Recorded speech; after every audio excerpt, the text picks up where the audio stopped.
Now I'd like to welcome back to the stage Dr. Elaine Drysdale with her next talk, which will be on the theme near-death experiences in medical practice. Thank you, Elaine. I know that there were some people that weren't here yesterday, and I just wanted to do a little quick comment about near-death experiences and a little bit about what I didn't get to yesterday on the interaction of spirituality and psychiatry, and then we'll move along to some clinical stories and applications. So near-death experiences, I think you're all familiar at this point, but they're experiences that people have, for anyone who wasn't here and who's not familiar, where people have had cardiac arrests or have had close brushes with death, and where they felt that they've come out of their body and either popped out or floated out, and then perhaps went down a tunnel and saw a being of light and felt a tremendous sense of peacefulness and love, and were met by relatives or friends who were deceased, and felt and had a life review in which they experienced their entire life from start to finish in perhaps a holographic kind of way, in which they saw every event, but as it was experienced by not only themselves, but what the feelings were of the other people that were involved. So if they were irritable with somebody, they would experience the feeling of hurt and shame or that the other person felt at the time. And then they're given a choice to come back, or they're told they have to come back. They often come back because they've loved someone who needs them here, or else because they've been told they have to come to finish their life purpose here. So I'd like to talk, my talk today is generally about near-death experiences, but I also wanted to talk a little bit about the spiritual experiences as I look at them as a psychiatrist. Now, I know many of you are very familiar with spiritual aspects in my world of psychiatry. Some people are and some people aren't. Many people here can see visions and see the other realm, but many can't. Why is it that, how does this happen? And I began to think about the Magic Eye book. Are most of you familiar with the Magic Eye book? It was a book that was popular with, it's all dots. And as you put it up to your nose, and as you pull it back, at some point, all of a sudden the dots become a picture that's very, very detailed of, perhaps it's a seal or a camel, and everybody who looks at those same dots sees exactly the same picture, depending on the extent that they can get it. And I began to wonder if there was a sweet spot for seeing the spiritual realm. Because when you do this, at some point you see this whole elaborate picture, and you blink again, and then all you see are dots. And I'm wondering if it's the question of a focal point length almost for some people, or seeing a frequency.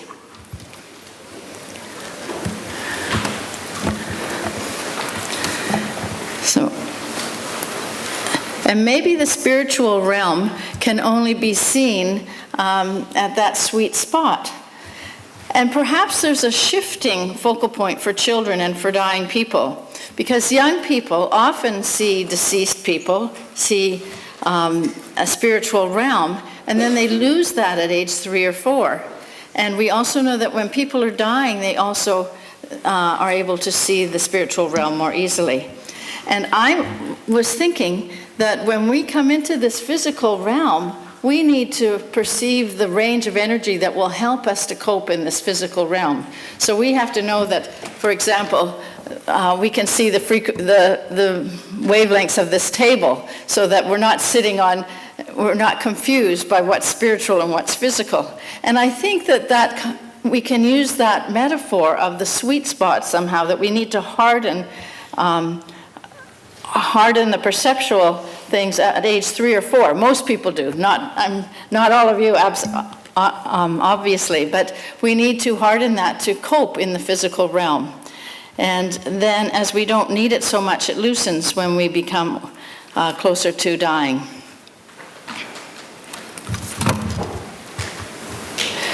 Now, Dr. Jeff O'Driscoll is an emergency physician, and he has been seeing images of the deceased people that he has, spirits of the people that he's been doing CPR on in the emergency room.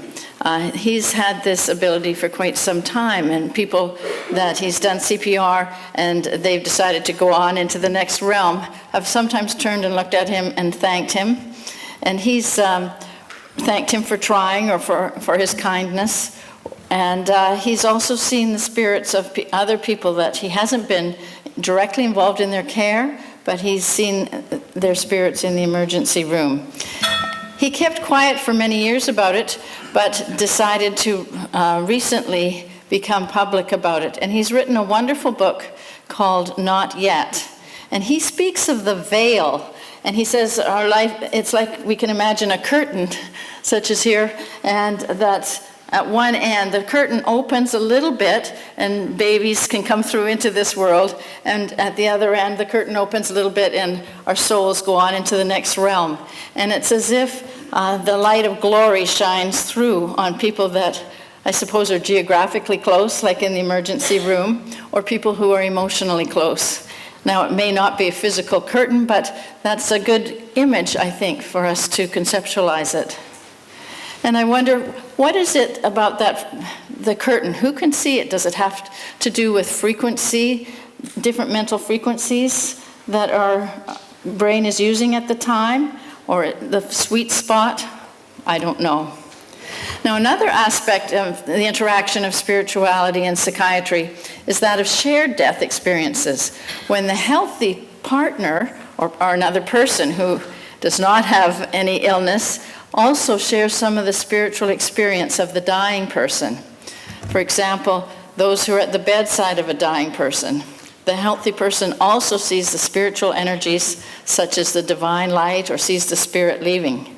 So these kinds of experiences are really important, I think, to move the field forward, because we can't say, oh, well, the relative was septic or hypoxic or was under some influence that would affect him physically. So we're looking at phenomena that no longer need to be identified by a particular medical condition. So I think this is where the research is headed. And there's a program developed by William Peters in Santa Barbara, California, called the Shared Crossing Pathway Program, which is very interesting. He has dyads, or couples, working together where one is passing away or sick, quite ill, and the other one is healthy. And they attend a workshop. And basically, he focuses on intensifying the feeling of union between the couple, and having them focus on memories and choosing a memory that would be an anchor for them, so that when the theory goes, when one of them is going through the life review, and after they pass over, when they hit that phase in the life review, then that will trigger a telepathic communication with the relative. And he says he has a very high percentage, of something like 86% of couples where there's some kind of spiritual event experienced by the second person.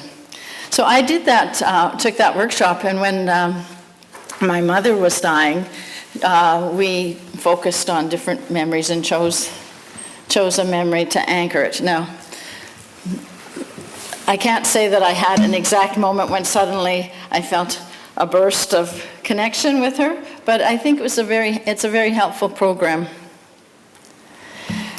There's more work being done in afterlife research, and Dr. Craig Hogan has an organization called the Afterlife Research and Education Institute.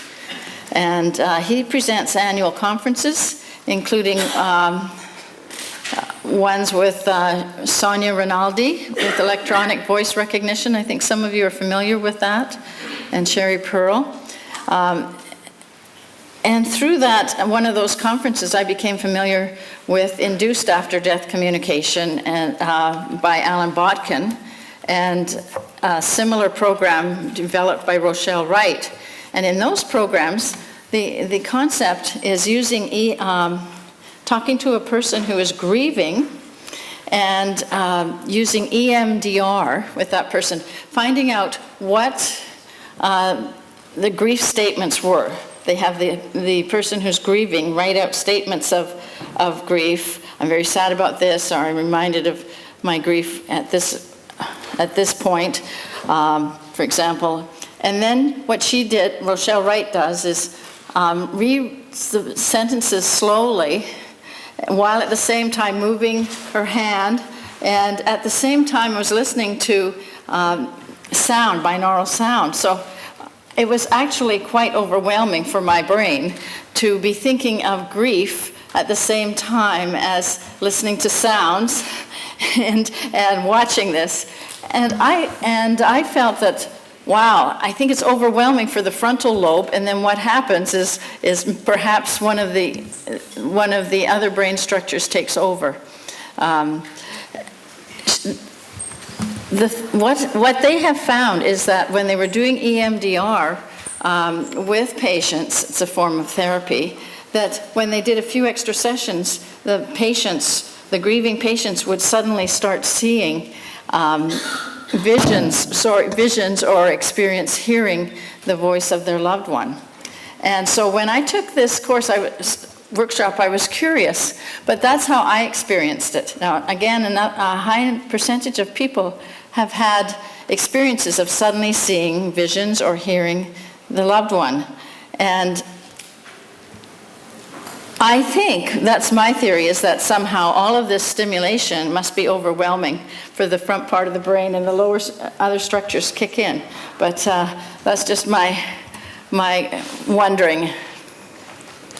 There is no definite, no clear understanding really of the phenomenon. You wonder about subconscious thoughts, or the role of the subconscious, and or hypnosis. So it's hard to understand these phenomena, but I'm just telling you a little bit about them because they have evolved from our interest in near-death experiences and wondering about how to contact or understand from the physical realm what the spiritual realm is about. Of course, many of you are interested in reincarnation, and there are several psychiatrists who've been involved in this over the years. Ian Stevenson with his reports of children, Brian Weiss who wrote Many Lives, Many Masters, and Jim Tucker, who has again been interested in children's experiences. So the references are in the slides, and I believe the slides are available for people later, or if you want, you can write to me, but I think they are available through the conference here. So what are some of these results in thinking of looking at near-death experiences and afterlife communication attempts? And well, there has been a whole paradigm shift in how we view consciousness and mental illness. And first of all, the biggest change is that we no longer are seeing so clearly that have such a strong sense that the brain creates consciousness. There's now beginning to be an understanding, even in medical circles, that the brain does not create consciousness. The brain is the hardware, and consciousness is the software. So, and we can think of the brain as being like a television, and the software is, the consciousness is the program. But beyond that, the brain actually acts as a filter, and Dr. Fenwick was talking about this yesterday. And we know that the more prolonged the cardiac arrest, the more expansive the NDE consciousness is. Geographically, people seem to be able to see more or have a greater sense of understanding from different perspectives. And they also come back with a greater amount of new learning, new information. So that's why we say that the more prolonged the arrest, the more expansive. I guess you have to be careful how you say that, because I said to one reporter, well, as the brain was shutting down, the consciousness increased. And I thought, when I saw it in print, oh, that looked ridiculous. It was like I'd never seen a comatose patient. Didn't I know better that their consciousness wasn't increased? But I think it's like a TV shutting down. When the TV's on the fritz, the program really, you don't get much of the TV program. And when finally the TV shuts down and you take the program elsewhere, then you get the expanded consciousness. Why do we think also that the brain is a filter? or what would be the implications? Well, if we didn't have the brain to filter out energy, and we would be overwhelmed with cosmic information. So we only need the frequencies for our physical survival and physical living. So also with near-death experiences, it helps, there must be a change in how we approach psychosis. As I mentioned yesterday, I was raised with the biochemical model that when people were psychotic, that it must be completely biochemical. But when I thought of Dr. Ritchie's account as written in Order to Return, and he is also featured in that video, Life After Life, by Peter Shockey that I referred to earlier. That changed my thinking a little bit, or began to open my mind, I should say. And I'm going to just quote this because it is so interesting that he said, a man carrying a tray came toward me and said, "Watch where you're going." I said, "He acted as though he could neither see nor hear me. He walked right through me." Dr. Ritchie then found himself flying overhead and came down to ground near a cafe, later identified in another city, where a second man walked right through him. Then he saw a bright light and said, "Stand up, you're in the presence of the Son of God," and he experienced a life review with the Christ. He was taken by the Christ to various realms, including to a tavern. I could see civilians having a good time drinking their alcoholic drinks. I could see other beings who were experiencing the same difficulty I had. Their hands went right through the glasses. Then they would stand up and watch in great anguish. From time to time, one of the human beings would become totally intoxicated, which caused the electrical field of aura to separate. And that's what I said yesterday, was like a zipper, perhaps, starting at the head and going to the feet.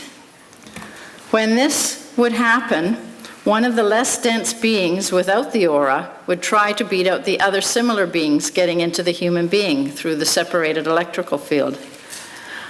I gathered that these astral beings had become alcoholics when they were living on the earth. The only way they could enjoy feeling intoxicated again was to enter a human's aura.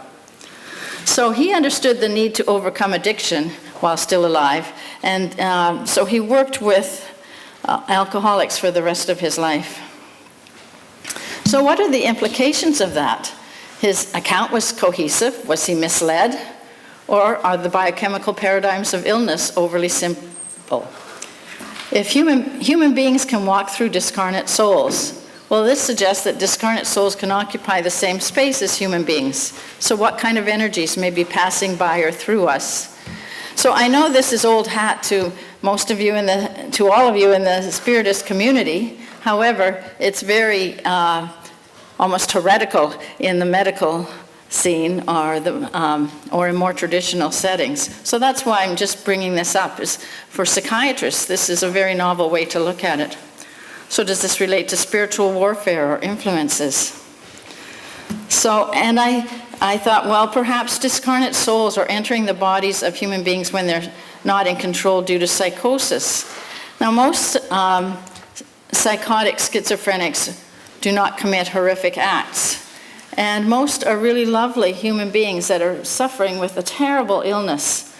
And yet every so often you hear of some horrific act of murder or bizarre horrific behavior. And I'm wondering if at those times an entity has entered into the psychotic individual. And I mentioned yesterday the core symptoms of aversion, thought withdrawal, thought broadcast also really overlap with what we know about possession or discarnate souls entering. So I'm not denying the validity of biochemical abnormalities, but I think we need to modify the paradigm of how we see psychosis. Could there be an additional potential for spiritual energies to influence symptoms in an unprotected brain? So if other entities can enter, does this modify our interpretations of multiple personality disorder or reports of demonic possession? So how do we interpret these phenomena? Well, I think in the medical context, carefully and strategically, but with growing awareness of possibilities. So that was more or less what I wanted to cover yesterday with spiritual implications, and now I'm going to move on at great speed over what I want to cover today. So we've talked about what the NDE is, so I'm going to move very quickly. And about near-death experiences. And I want to talk today about, at this point on, about clinical situations where we can benefit and help our patients benefit, help our friends benefit from application of the wisdom from near-death experiences. Some of you are in healthcare, but not everybody is, but we all have friends and relatives who are struggling in life, and we can help people. First of all, it's important that we recognize and validate a near-death experience for a person who's had one. Because people keep these experiences very private because they fear that they will be scorned or that they will be considered naive or perplexed or humiliated. I recently gave a talk, just last month actually, at a conference about near-death experiences. And after the conference, this woman came to me and she said, I wasn't actually attending your conference, I was at one of the booths outside in the hallway. And she said, you talked about doctors or other people making the person who's had the experience feel very foolish. She said, 34 years ago, I had an experience, and it wasn't the doctor who put me down, it was my mother, and I've never mentioned it to anybody until now. And she gave me a big hug because she felt validated for the first time in 34 years about her experience. So it is so vital that we really appreciate these experiences and validate them. They are so common, as I had mentioned. We talked a little bit about the angel yesterday.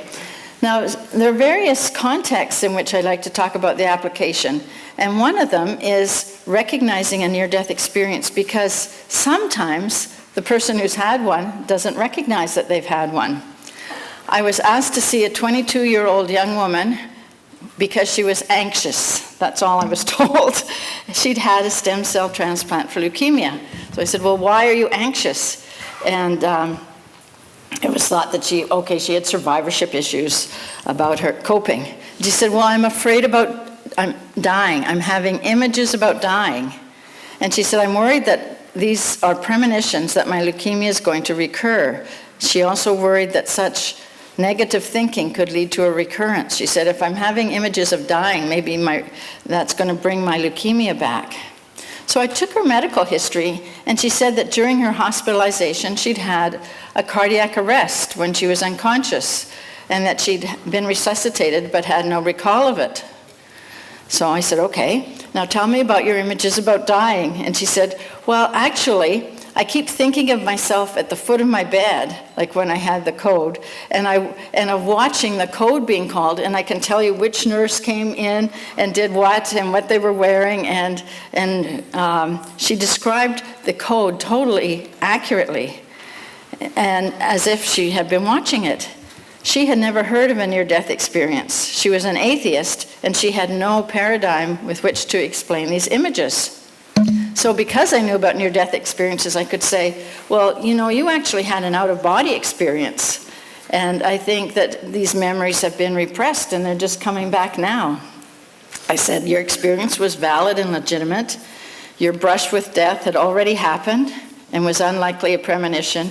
I didn't want to discuss parallel universes with her. I just, for all purposes, it had happened. And that these images weren't actually negative thinking at all, that they were memories, and they did not increase her recurrence risk. I said she'd survived the code and was still alive for some purpose. So now her focus could now move from illness worry to determining what her life purpose was. She was alive for a reason, so let's focus on why she's alive. So she had some trouble integrating this awareness because she was really considered herself to be an atheist. Her identity centered around her identity as an atheist. So I felt she's still young, and she's at that developmental stage in life where she's trying to consolidate her identity. And perhaps as she navigates the developmental stage of consolidating her identity, she might be able to grow out of this more narrow self-percept and see that can move on to seeing herself in a broader way. I mean, as teenagers go through life, they often think of themselves as the cool person or the jock or the nerd, and then with more life experience, they see themselves more broadly, and I see that's what's going to happen with her, and maybe she can see herself more broadly than as an atheist. And I think that as she does, more memories of her near-death experience will surface. Now, where else can we apply the wisdom from near-death experiences? Well, obviously, for people who are afraid of dying.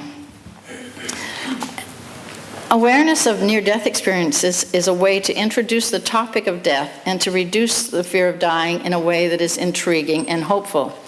So this is what I say to people. Now, remember, I work on the leukemia ward, and where there's a lot of unexpected death or hoped for survival and then sudden recurrence. I've also worked for many years with patients with metastatic cancer who are frightened. And so this is what I commonly say. Well, have you ever heard of a near-death experience? No. Well, a near-death experience is what people experience when they've come as close as you can get to dying and still survive to talk about it. And what they tell us is that the actual moment of dying is peaceful, regardless of what it looks like on the outside. And beyond that, it raises the possibility of a spiritual realm. You may choose to accept the spiritual possibilities or not, but we do know that the moment of dying is peaceful. And so that opens the door to talking about it. And I always emphasize the contrast between what the person's experiencing on the inside and what it might look like on the outside. And I say there's an example of a man who was electrocuted, which might have looked quite violent to somebody watching. And yet what he described inside was a feeling of utter peacefulness with the sound of chimes and an orderly quality to the experience. So whatever it looks like on the outside, we know that the person inside is feeling peaceful. This is important to reinforce. I had a patient who was actually the father of a young man who died on the leukemia ward. The young man was 19. The father had been an atheist. The young man died in a hospice, and he got up and suddenly had a heart attack or faltered and fell towards the father. The father was horrified, and he actually had features of post-traumatic stress disorder. He was reliving that scene over and over. And so I said to him, well, what we know from people who've come as close as you can get to dying and still come back and talk about it is that your son was feeling peaceful inside, even as his body was collapsing.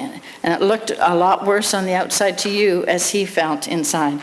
And I said, beyond that, it kind of reminds me of childbirth, because women go through labor and then the child is born, but then they don't dwell on the labor as the child grows up. They move on. And I said, your son, whatever he experienced at that time, which I believe was likely peaceful, he's moved on, he's enjoying the other side, the other realm. So I don't think he wants you to be stuck reliving that second over and over. And the father was so thankful that I could tell him about near-death experiences. Sorry, it makes me choke. Because he